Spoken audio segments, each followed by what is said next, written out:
एक बार बुद्ध के पास एक स्त्री आई और विलाप करने लगी। सांप के काटने से उसके पुत्र की मृत्यु हो गई थी। स्त्री अपने इकलौते पुत्र को जीवित कराने के लिए बार बार उनसे विनती कर रही थी। बुद्ध ने उसको समझाने का प्रयास किया, लेकिन वह नहीं मानी।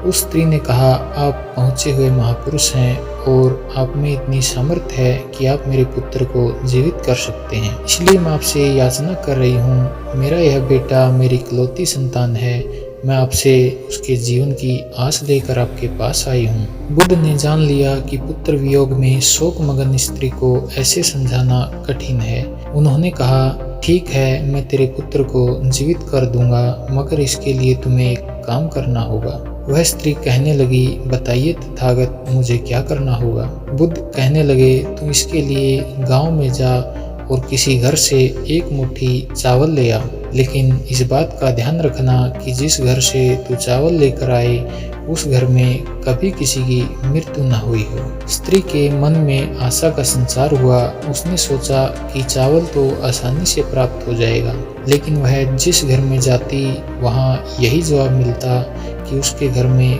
किसी न किसी की मृत्यु अवश्य हुई है। वह बेचारी थक गई, लेकिन ऐसा कोई घर नहीं मिला जिसमें किसी की मृत्यु न हुई हो। थक हार कर वह बुद्ध के पास लौटी और बुद्ध के चरणों में गिर पड़ी। तब बुद्ध ने उसे उपदेश दिया कि मृत्यु के दुख से सारा संसार पीड़ित है।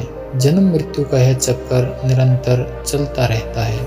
मृत्यु एक अटल सत्य है और उसका सामना किसी न किसी दिन हर एक को करना ही पड़ता है, और कोई ऐसा घर नहीं है जिस घर में किसी की मृत्यु न हुई हो।